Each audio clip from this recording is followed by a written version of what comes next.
Now here students we will discuss about the ozone layer depletion.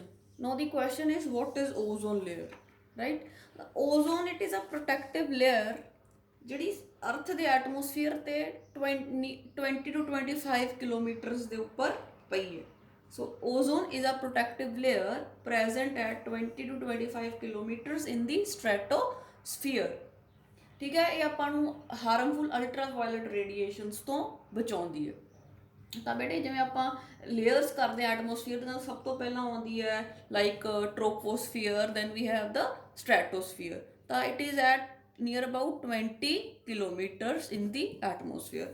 ਤਾਂ 20 kilometres ਉੱਪਰ ਆਪਣੇ ਸੀ level ਤੋਂ ਉੱਪਰ ਇੱਕ ਲੇਅਰ ਪਈ ਹੈ ਜਿਹੜੀ ਕਿ ਬਹੁਤ ਹੀ ਹੈਲਪਫੁਲ ਲੇਅਰ ਹੈ। It protects us from the ultraviolet radiations. It is called as the ozone layer. ਠੀਕ ਹੈ ਬੇਟੇ, ਓਜ਼ੋਨ ਜਿਹੜੀ ਲੇਅਰ ਹੈ ਅਗਰ ਉਹ ਸਟ੍ਰੈਟੋਸਫੀਅਰ ਦੇ ਵਿੱਚ ਪਈ ਹੈ ਤਾਂ ਉਹ ਇੱਕ ਵਧੀਆ ਫੰਕਸ਼ਨ ਕਰ ਰਹੀ ਹੈ, ਆਪਾਂ ਨੂੰ ਅਲਟਰਾਵਾਇਲਟ ਰੇਡੀਏਸ਼ਨਸ ਤੋਂ ਬਚਾ ਰਹੀ ਹੈ। ਇਸ ਕਰਕੇ ਆਪਾਂ ਉਹਨੂੰ ਕਹਿੰਦੇ ਆ ਗੁੱਡ ਓਜ਼ੋਨ।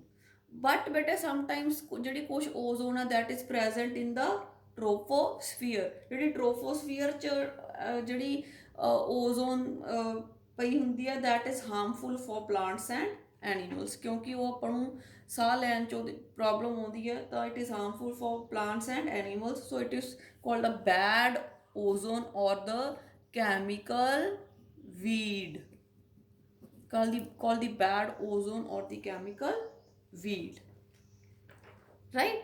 So ozone ਕੀ ਹੈ, ਇੱਕ protective layer which is present in the stratosphere. It is called good ozone because it protects us from the ultraviolet radiations coming from the sun.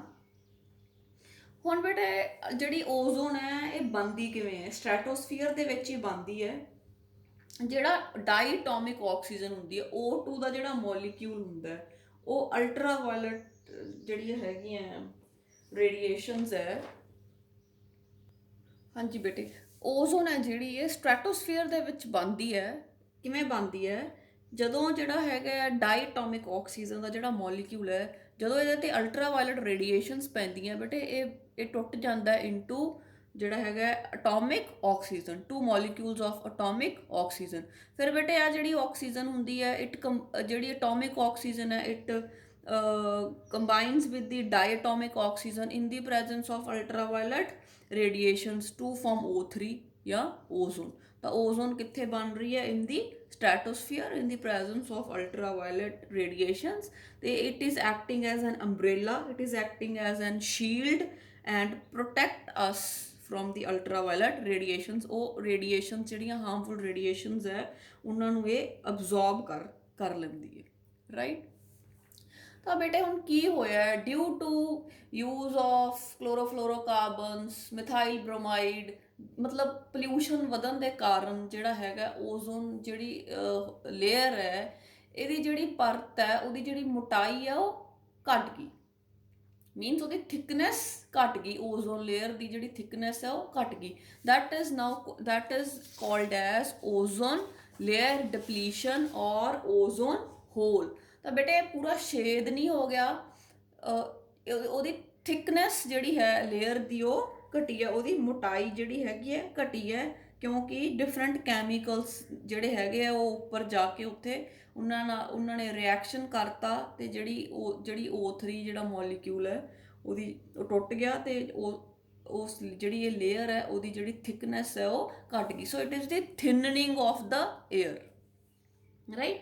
ਤਾਂ ਆਪਾਂ ਡਿਫਾਈਨ ਕਰ ਲੈਂਦੇ ਆ the depletion of ozone layer due to chemicals such as chlorofluorocarbons, methyl chloroform, methyl bromide, carbon tetrachloride is called as ozone depletion or ozone hole।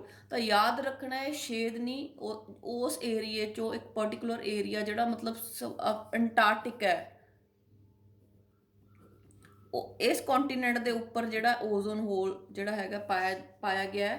ਤਾਂ ਇਹ ਉਹ Antarctica continent ਦੇ ਉੱਪਰ ਓਜ਼ੋਨ ਜਿਹੜੀ ਲੇਅਰ ਹੈ ਉਹਦੀ ਜਿਹੜੀ ਮੋਟਾਈ ਹੈ ਉਹ ਘਟ ਗਈ ਹੈ, ਥਿਨ ਹੋ ਗਈ ਹੈ ਉੱਥੋਂ ਲੇਅਰ, ਤੇ ਉੱਥੋਂ ਦੀ ਅਲਟਰਾਵਾਇਲਟ ਰੇਡੀਏਸ਼ਨਸ ਹੈ ਜਿਹੜੀਆਂ ਉਹ ਜ਼ਿਆਦਾ ਧਰਤੀ ਦੇ ਉੱਤੇ ਪੈ ਰਹੀਆਂ, ਜਿਸ ਕਾਰਨ ਜਿਹੜਾ ਹੈਗਾ ਉਹਦਾ ਪ੍ਰਭਾਵ ਜ਼ਿਆਦਾ ਲੋਕਾਂ ਦੇ ਉੱਤੇ ਦੇਖਣ ਨੂੰ ਮਿਲ ਰਿਹਾ।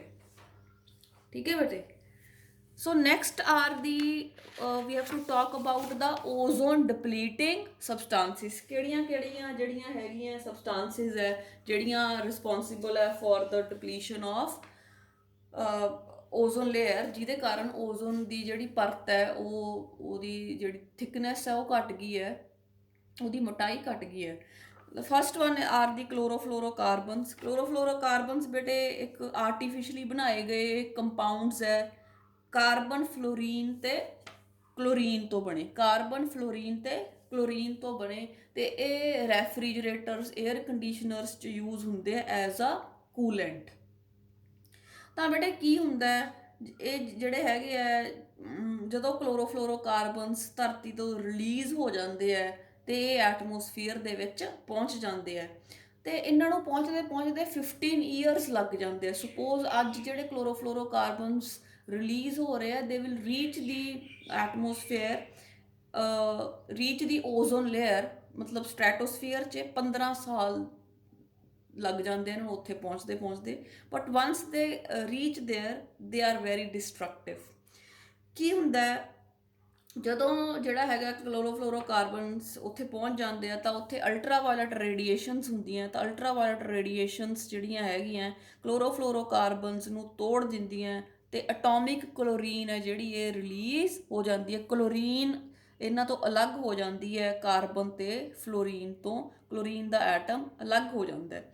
ਦੈਨ ਵਾਟ ਹੈਪਨਸ, ਜਿਹੜਾ ਹੁਣ ਫ੍ਰੀ ਹੋ ਗਿਆ ਕਲੋਰੀਨ ਦਾ ਐਟਮ, ਇਹ ਜਿਹੜੀ ਓਜ਼ੋਨ ਪਈ ਹੈ O3 ਪਈ ਹੈ ਉਹਦੇ ਨਾਲ ਰਿਐਕਟ ਕਰ ਜਾਂਦਾ ਹੈ, ਠੀਕ ਹੈ, ਤਾਂ ਤੇ ਰਿਲੀਜ਼ ਕਰ ਦਿੰਦਾ ਜਿਹੜੀ ਹੈਗੀ ਹੈ ਆਕਸੀਜਨ ਨੂੰ ਰਿਲੀਜ਼ ਕਰ ਦਿੰਦਾ, ਰਾਈਟ। ਉਸ ਤੋਂ ਬਾਅਦ ਕੀ ਹੁੰਦਾ ਜਿਹੜਾ ਬੇਟੇ ਹੁਣ ਇੱਕ ਕਲੋਰੀਨ ਮੋਨੋਆਕਸਾਈਡ ਬਣ ਗਿਆ, ਇੱਕ ਆਕਸੀਜਨ ਬਣ ਗਿਆ। ਹੁਣ ਜਿਹੜਾ ਕਲੋਰੀਨ ਮੋਨੋਆਕਸਾਈਡ ਬਣਿਆ ਇਹ ਆਕਸੀਜਨ ਦੇ ਨਾਲ ਜੁੜ ਕੇ ਕਲੋਰੀਨ ਤੇ ਫ੍ਰੀ ਆਕਸੀਜਨ ਐਟਮ ਬਣਾ ਦਿੰਦਾ, ਠੀਕ ਹੈ। ਤਾਂ ਜਿਹੜਾ O3 ਸੀਗਾ ਉਹ ਟੁੱਟ ਗਿਆ ਇਨਟੂ O2, ਰਾਈਟ। ਜਿਹੜਾ ਕਲੋਰੀਨ ਮੋਨੋਆਕਸਾਈਡ ਮੋਲੀਕਿਊਲ ਸੀ ਇਹ ਅਨਸਟੇਬਲ ਸੀ ਤੇ ਇਹ ਰਿਐਕਟ ਕਰ ਗਿਆ with oxygen and chlorine plus free oxygen atom is formed. This is how the chlorofluorocarbons they lead to the thinning of the ozone layer. Another ozone depleting substances are methyl chloroform, methyl bromide, carbon tetrachloride, etc. ਤੇ ਬੇਟੇ ਇਹ ਦੇਖਣ ਨੂੰ ਮਿਲਿਆ ਗਿਆ ਕਿ ਪਿਛਲੇ 16 ਸਾਲਾਂ ਦੇ ਵਿੱਚ ਜਿਹੜੀ ਆਕਸੀਜਨ ਜਿਹੜੀ ਓਜ਼ੋਨ ਲੇਅਰ ਦਾ ਡਿਪਲੀਸ਼ਨ ਹੋ ਰਹੀ ਹੈ ਉਹ ਮਤਲਬ at the rate of 3%, 3% rate of 3% ਤੇ ਜਿਹੜੀ ਹੈਗੀ ਹੈ ਓਜ਼ੋਨ ਲੇਅਰ ਦੀ ਜਿਹੜੀ ਮੋਟਾਈ ਹੈ ਉਹ ਘਟ ਰਹੀ ਹੈ। Next we will talk about the harmful effects, ਕਿ ਜਦੋਂ ਓਜ਼ੋਨ ਲੇਅਰ ਡਿਪਲੀਟ ਹੋ ਰਹੀ ਹੈ, ਉਹ ਲੇਅਰ ਪਤਲੀ ਹੋ ਰਹੀ ਹੈ ਤਾਂ ਉਹਦੇ ਕੀ ਬੁਰੇ ਪ੍ਰਭਾਵ ਪੈਂਦੇ ਆ ਬੇਟੇ। ਜਿਵੇਂ ਆਸਟ੍ਰੇਲੀਆ ਤਾਂ ਜੇ ਆਪਾਂ ਉੱਥੇ ਦੇਖੀਏ ਜਿਵੇਂ ਉੱਥੇ ਗੋਗਲਸ ਤੋਂ ਬਿਨਾਂ ਤੇ ਜਿਹੜੇ ਹੈਗੇ ਸਨ ਸਕਰੀਨ ਲੋਸ਼ਨ ਤੋਂ ਬਿਨਾਂ ਆਪਾਂ ਬਾਹਰ ਧੁੱਪੇ ਨਹੀਂ ਜਾ ਸਕਦੇ, ਕਿਉਂਕਿ ਉੱਥੇ ਜਿਹੜਾ ਹੈਗਾ ਪਰਤ ਦੀ ਜਿਹੜੀ ਓਜ਼ੋਨ ਪਰਤ ਦੀ ਜਿਹੜੀ ਥਿਕਨੈਸ ਹੈ ਉਹ ਘਟ ਗਈ ਹੈ ਤੇ ਉਹਦਾ ਫਿਰ ਜੀਵ ਜੰਤੂਆਂ ਤੇ ਐਨੀਮਲਸ ਤੇ ਹਿਊਮਨ ਬੀਇੰਗਸ 'ਤੇ ਬੁਰਾ ਪ੍ਰਭਾਵ ਪੈਂਦਾ। So let's talk about those. ਪਹਿਲਾ ਜਿਹੜਾ ਹੈਗਾ harmful effect that is the skin cancer. 1% ਜੇ ਡਿਪਲੀਸ਼ਨ ਹੁੰਦੀ ਹੈ ਓਜ਼ੋਨ ਲੇਅਰ 'ਚ ਤਾਂ ਸਕਿਨ ਕੈਂਸਰ ਦੇ ਵਧਣ ਦੇ ਚਾਂਸ 5 ਤੋਂ 7% ਵੱਧ ਜਾਂਦੇ ਆ। 1% ਓਜ਼ੋਨ ਡਿਕਰੀਜ਼ ਹੋਈ, ਮਤਲਬ ਓਜ਼ੋਨ ਲੇਅਰ ਦੀ ਡਿਪਲੀਸ਼ਨ ਹੋਈ ਤੇ ਸਕਿਨ ਕੈਂਸਰ ਕਿੰਨੇ ਗੁਣਾ ਵੱਧ ਸਕਦਾ ਹੈ? 5 ਤੋਂ 7%, 5 to 7%। ਫਿਰ ਬੇਟੇ ਜਿਹੜੀਆਂ ਇਹ ਅਲਟਰਾਵਾਇਲਟ ਰੇਡੀਏਸ਼ਨਸ ਆ ਰਹੀਆਂ ਕਿਉਂਕਿ ਓਜ਼ੋਨ ਡਿਪਲੀਟ ਹੋ ਚੁੱਕੀ ਹੈ ਤਾਂ ਇਹਨਾਂ ਦਾ ਅੱਖਾਂ 'ਤੇ ਵੀ, ਆਈਸ 'ਤੇ ਵੀ ਬਹੁਤ ਬੁਰਾ ਪ੍ਰਭਾਵ ਪੈਂਦਾ ਹੈ। ਜਿਹੜਾ ਹਿਊਮਨ ਆਈ ਦਾ ਕੋਰਨੀਆ ਹੁੰਦਾ ਉਹ ਅਲਟਰਾਵਾਇਲਟ ਰੇਡੀਏਸ਼ਨਸ ਨੂੰ ਅਬਜ਼ੋਰਬ ਕਰ ਲੈਂਦਾ ਅਤੇ ਜਦੋਂ ਉਹਦੀ ਮਾਤਰਾ ਜ਼ਿਆਦਾ ਹੁੰਦੀ ਹੈ, ਹਾਈ ਡੋਜ਼ ਹੁੰਦੀ ਹੈ ਅਲਟਰਾਵਾਇਲਟ ਰੇਡੀਏਸ਼ਨਸ ਦੀ, ਤਾਂ ਇਨਫਲਾਮੇਸ਼ਨ ਆਫ ਕੋਰਨੀਆ ਹੋ ਜਾਂਦਾ। ਕੋਰਨੀਆ ਦਾ ਜਿਹੜਾ ਹੈਗਾ ਫੁੱਲ ਜਾਂਦਾ, ਸਵੈਲਿੰਗ ਹੋ ਜਾਂਦੀ ਹੈ। We call it as snow blindness. ਤਾਂ ਇਹਦੇ ਨਾਲ ਬੇਟੇ ਕੈਟਾਰੈਕਟਸ ਵੀ ਹੋ ਜਾਂਦੇ ਆ, ਜਿਵੇਂ ਮੋਤੀਆ। ਤੇ ਜਿਹੜੀਆਂ ਅਲਟਰਾਵਾਇਲਟ ਬੀ ਜਿਹੜੀਆਂ ਰੇਡੀਏਸ਼ਨਸ ਹੈ ਉਹ ਆਪਣੇ ਡੀਐਨਏ ਤੇ ਪ੍ਰੋਟੀਨਸ ਤੇ ਵੀ ਪ੍ਰਭਾਵ ਪਾਉਂਦੀਆਂ, ਜਿਹਦੇ ਨਾਲ ਮਿਊਟੇਸ਼ਨਸ ਆ ਜਾਂਦੀਆਂ। ਤੇ ਜਿਹੜਾ ਹੈਗਾ ਮਿਊਟੇਸ਼ਨਸ ਜਿਹੜੀਆਂ ਹੈਗੀਆਂ ਇਹ ਬਹੁਤ ਹੀ ਇੱਕ ਖਤਰਨਾਕ ਜਿਹੜਾ ਹੈਗਾ ਰੋਲ ਪਲੇ ਕਰਦੀਆਂ। ਫਿਰ ਬੇਟੇ ਇਮਿਊਨ ਸਿਸਟਮ ਵੀਕ ਹੋ ਜਾਂਦਾ ਹੈ, ਜਿਹਦੇ ਨਾਲ ਇਨਸਾਨ ਨੂੰ ਬਹੁਤ ਸਾਰੀਆਂ ਬਿਮਾਰੀਆਂ ਦਾ ਸਾਹਮਣਾ ਕਰਨਾ ਪੈ ਸਕਦਾ।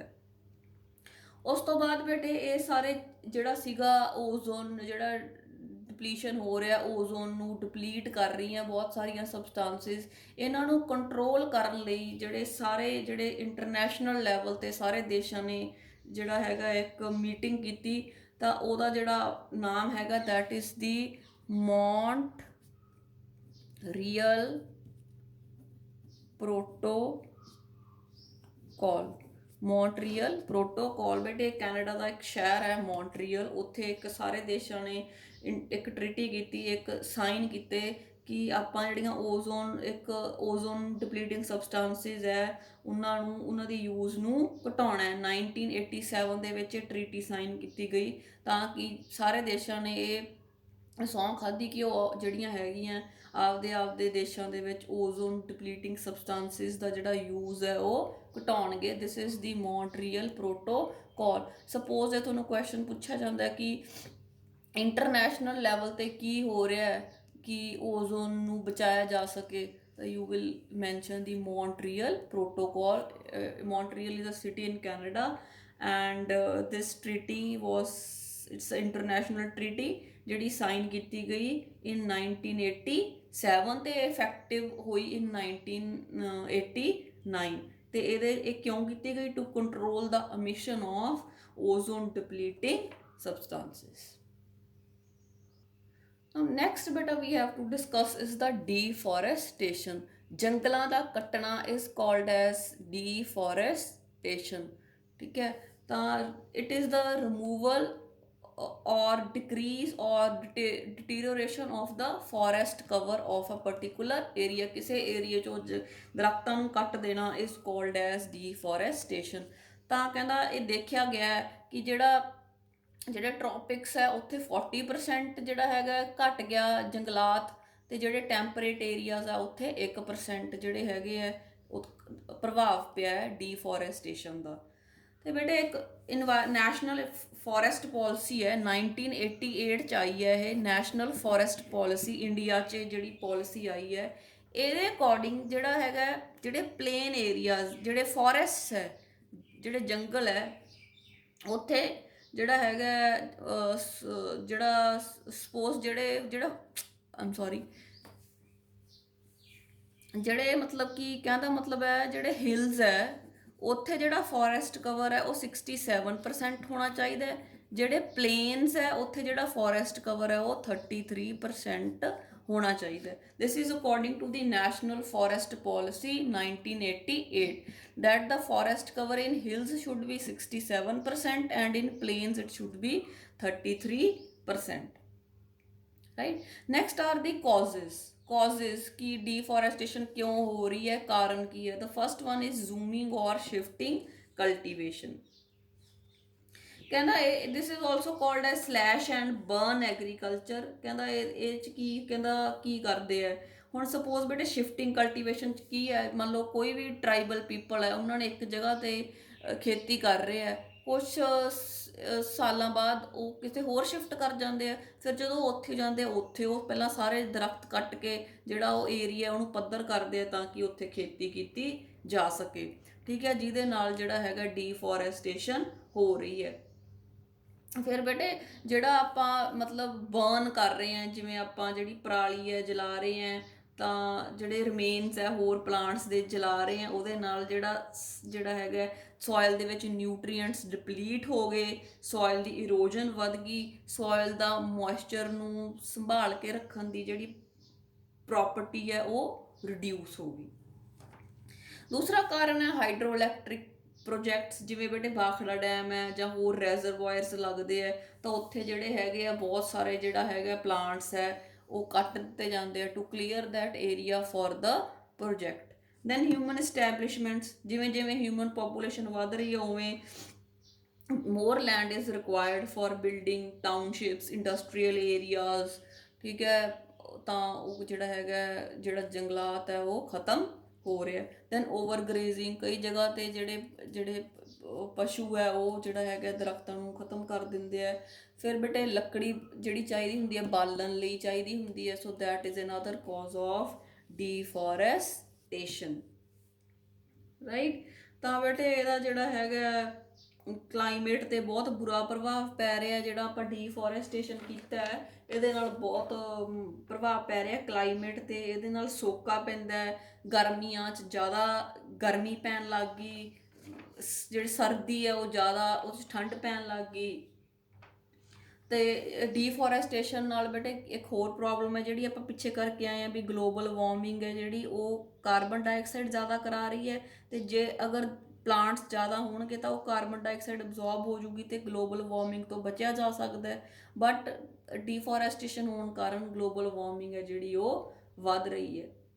ਅਤੇ ਬੇਟੇ ਜਿਹੜੀ ਰੇਨਫਾਲ ਪੈਟਰਨ ਹੈ ਉਹ ਵੀ ਚੇਂਜ ਹੋ ਰਿਹਾ ਬਿਕੋਜ਼ ਆਫ ਡੀਫੋਰੈਸਟੇਸ਼ਨ। ਜਿਹੜੇ ਮਤਲਬ ਕਿ ਜਿਹੜੇ ਜਿੱਥੇ ਜ਼ਿਆਦਾ ਪਲਾਂਟਸ ਹੁੰਦੇ ਆ ਉੱਥੇ ਜ਼ਿਆਦਾ ਜਿਹੜੀ ਆਪਾਂ ਨੂੰ ਪਤਾ ਰੇਨਫਾਲ ਜ਼ਿਆਦਾ ਹੁੰਦੀ ਹੈ। ਤਾਂ ਇਹ ਸਾਰੀਆਂ ਚੀਜ਼ਾਂ ਤੋਂ ਬੇਟੇ ਬਚਣ ਲਈ ਆਪਾਂ ਨੂੰ ਏਫੋਰੈਸਟੇਸ਼ਨ ਕਰਨੀ ਚਾਹੀਦੀ ਹੈ, ਠੀਕ ਹੈ। ਜਿੱਥੇ ਕਿ ਏਫੋਰੈਸਟੇਸ਼ਨ ਮਤਲਬ ਜਿੱਥੇ ਪਹਿਲਾਂ ਕੋਈ ਵੀ ਦਰਖਤ ਨਹੀਂ ਲੱਗੇ ਸੀ ਉੱਥੇ ਆਪਾਂ ਨੂੰ ਹੋਰ ਦਰਖਤ ਲਾਉਣੇ ਚਾਹੀਦੇ ਹੈ।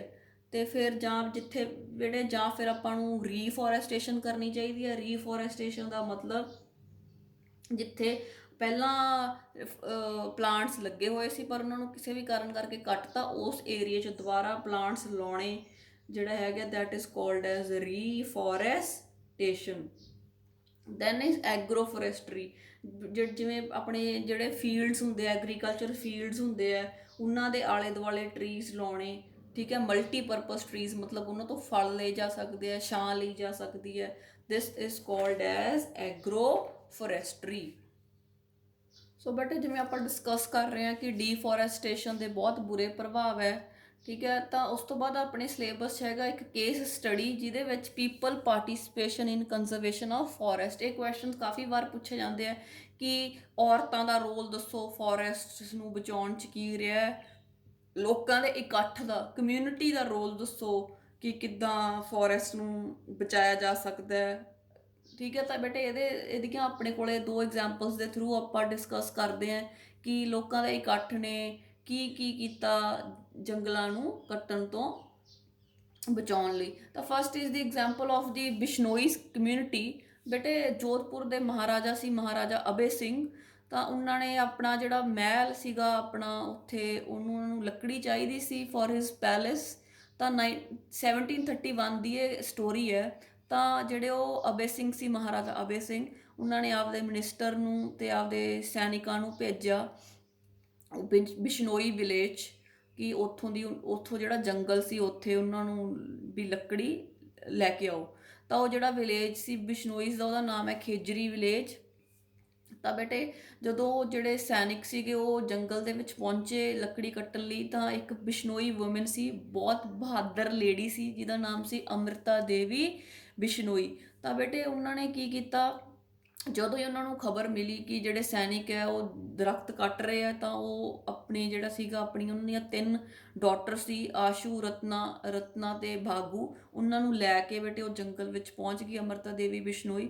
ਉੱਥੇ ਉਹਨਾਂ ਨੇ ਟਰੀਜ਼ ਨੂੰ ਬੇਟੇ ਐਮਬਰੇਸ ਕੀਤਾ, ਹੱਗ ਕਰ ਲਿਆ ਅਤੇ ਸੈਨਿਕ ਨੂੰ ਕਿਹਾ ਕਿ ਜਿਹੜੀ ਟਰੀ ਹੈ ਇਹ ਮੇਰੇ ਲਾਈਫ 'ਚ ਵੱਧ ਇੰਪੋਰਟੈਂਸ ਰੱਖਦੀ ਹੈ, ਮੇਰੀ ਜਾਨ ਨਾਲੋਂ ਵੱਧ ਇੰਪੋਰਟੈਂਸ ਰੱਖਦੀ ਹੈ।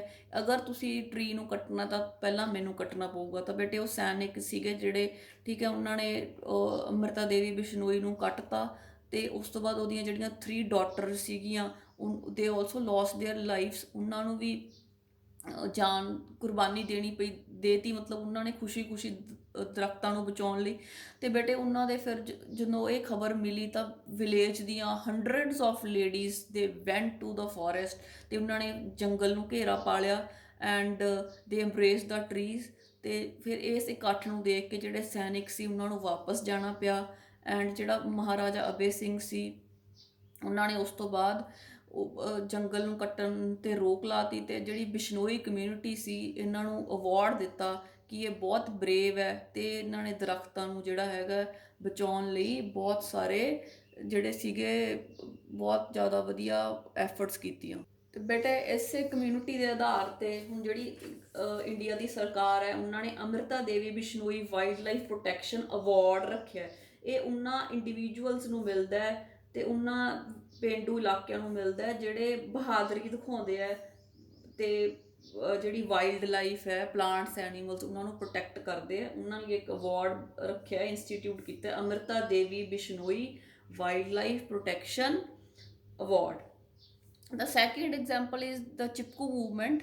ਇਹਦੇ 'ਚ ਬੇਟੇ ਕੀ ਹੈ, ਇਹਦੇ 'ਚ ਵੀ ਉਹ ਸੇਮ ਹੀ ਹੈ ਕਿ ਚਿਪਕੂ ਦਾ ਮਤਲਬ ਐਮਬਰੇਸ ਹੱਗ ਕਰਨਾ ਟਰੀਜ਼ ਨੂੰ ਬਚਾਉਣਾ ਕੱਟਣ ਤੋਂ। ਤਾਂ ਜਿਹੜੀ ਮੂਵਮੈਂਟ ਸੀ ਬੇਟੇ 1974 ਮਾਰਚ 1974 ਉੱਤਰ ਪ੍ਰਦੇਸ਼ 'ਚ ਸ਼ੁਰੂ ਕੀਤੀ ਗਈ ਸੀ ਬਾਏ ਸੁੰਦਰ ਲਾਲ ਬਹੁਗੁਣਾ। ਠੀਕ ਹੈ, ਹੀ ਇਜ਼ ਅ ਇਨਵਾਇਰਨਮੈਂਟਲਿਸਟ, ਬਹੁਤ ਜ਼ਿਆਦਾ ਉਹਨਾਂ ਨੇ ਕੀਤੀ ਹੈ। He is a 90+ old man nowadays. ਤਾਂ ਉਹਨਾਂ ਨੇ ਆਪਦੀ ਪੂਰੀ ਲਾਈਫ ਡੈਡੀਕੇਟ ਕਰਤੀ ਟੂ ਪ੍ਰੋਟੈਕਟ ਦ ਟਰੀਜ਼। ਤਾਂ ਬੇਟੇ ਉਹਨਾਂ ਨੇ ਕਾਫੀ ਅੰਦੋਲਨ ਕੀਤੇ, ਕਾਫੀ ਕਸ਼ਟ ਸਹੇ ਤਾਂ ਕਿ ਜੰਗਲ ਨੂੰ ਕੱਟਣ ਤੋਂ ਬਚਾਇਆ ਜਾ ਸਕੇ। ਤਾਂ ਉਹਨਾਂ ਨੇ ਉਸ ਸਮੇਂ ਦੇ ਜਿਹੜੇ ਪ੍ਰਾਈਮ ਮਿਨਿਸਟਰ ਸੀ ਮਿਸਿਸ ਇੰਦਰਾ ਗਾਂਧੀ, ਉਹਨਾਂ ਨੂੰ ਵੀ ਇਹ ਕਿਹਾ ਕਿ ਜਿਹੜੇ ਟਰੀਜ਼ ਹੈ ਉਹਨਾਂ ਨੂੰ ਕੱਟਣ 'ਤੇ ਬੈਨ ਲੱਗਣਾ ਚਾਹੀਦਾ। ਤਾਂ ਉਹਨਾਂ ਦੀ ਮਿਹਨਤ ਇੰਨੇ ਰੰਗ ਲਿਆਈ ਕਿ 15 ਸਾਲਾਂ ਲਈ ਮਿਸਿਸ ਇੰਦਰਾ ਗਾਂਧੀ ਨੇ ਜਿਹੜਾ ਦਰਖਤਾਂ ਨੂੰ ਕੱਟਣ 'ਤੇ ਰੋਕ ਲਗਾਤੀ। ਤਾਂ ਬੇਟੇ ਉਹਨਾਂ ਦੇ ਜਿਹੜਾ ਉਹਨਾਂ ਦੀ ਇਹ ਮੂਵਮੈਂਟ ਸੀ ਇਹਦੇ ਵਿੱਚ ਬਹੁਤ ਸਾਰੀਆਂ ਲੇਡੀਜ਼ ਨੇ ਸਾਥ ਦਿੱਤਾ and the ladies joined them and successfully banned the felling up of the trees. ਉਹਨਾਂ ਨੇ ਉਹ ਟਰੀਜ਼ ਨੂੰ ਬਚਾਉਣ 'ਚ ਬਹੁਤ ਵੱਡਾ ਰੋਲ ਪਲੇ ਕੀਤਾ। ਤੇ ਬੇਟੇ ਇੱਦਾਂ ਦੀਆਂ ਹੋਰ ਮੂਵਮੈਂਟਸ ਸਾਊਥ ਇੰਡੀਆ 'ਚ ਵੀ ਆਈਆਂ, ਉਹਨਾਂ ਨੂੰ ਕਹਿੰਦੇ ਐਪੀਕੋ ਮੂਵਮੈਂਟ। ਤੇ ਇੱਕ ਸਾਈਲੈਂਟ ਵੈਲੀ, ਜਿਹੜੇ ਕੇਰਲਾ 'ਚ ਇੱਕ ਸਾਈਲੈਂਟ ਵੈਲੀ ਹੈ। ਸਾਈਲੈਂਟ ਵੈਲੀ ਦਾ ਮਤਲਬ ਕਿ ਉੱਥੇ ਹਿਊਮਨ ਜਿਹੜੇ ਹੈਗੇ ਇੰਟਰਫੇਰੈਂਸ ਅਲਾਊਡ ਨਹੀਂ। ਉਹ ਸਾਈਲੈਂਟ ਵੈਲੀ 'ਚ ਇਸ ਤਰ੍ਹਾਂ ਦੇ ਜੀਵ ਜੰਤੂ ਪਾਏ ਜਾਂਦੇ ਆ ਜਿਹੜੇ ਸਿਰਫ ਕੇਰਲਾ 'ਚ ਉਸੇ ਜੰਗਲ 'ਚ ਪਾਏ ਜਾਂਦੇ ਆ, ਦੁਨੀਆ 'ਤੇ ਹੋਰ ਕਿਤੇ ਵੀ ਨਹੀਂ ਪਾਏ ਜਾਂਦੇ। ਤਾਂ ਉੱਥੇ ਸਰਕਾਰ ਨੇ ਇੱਕ ਹਾਈਡਰੋ ਪ੍ਰੋਜੈਕਟ, ਇੱਕ ਡੈਮ ਲਾਉਣ ਬਾਰੇ ਸੋਚਿਆ ਸੀ, ਪਰ ਜਿਹੜੇ ਐਂ ਲੋਕ ਸੀਗੇ ਉਹਨਾਂ ਨੇ ਜੋ ਚੰਡੀ ਪ੍ਰਸਾਦ ਭੱਟ, ਉਹਨਾਂ ਨੇ ਮਤਲਬ ਇੱਦਾਂ ਦੇ ਜਿਹੜੇ ਇਨਵਾਇਰਨਮੈਂਟਲਿਸਟ ਸੀ ਉਹਨਾਂ ਨੇ ਕਮਿਊਨਿਟੀ ਪਾਰਟੀਸਪੇਸ਼ਨ ਕੀਤੀ, ਇਕੱਠ ਦਿਖਾਇਆ ਤੇ ਸਰਕਾਰ ਨੂੰ ਹਾਈਡਰੋ ਇਲੈਕਟ੍ਰਿਕ ਪਾਵਰ ਪ੍ਰੋਜੈਕਟ ਰੋਕਣ ਲਈ ਮਜਬੂਰ ਕੀਤਾ। So these are the people's participation. ਜਿਹੜਾ ਲੋਕਾਂ ਦਾ ਇਕੱਠ ਹੈ ਉਹ ਬਹੁਤ ਕੁਝ ਕਰ ਸਕਦਾ ਹੈ, ਜਿਹੜਾ ਹੈਗਾ ਦਰਖਤਾਂ ਨੂੰ ਕੱਟਣ ਤੋਂ ਬਚਾਉਣ ਲਈ।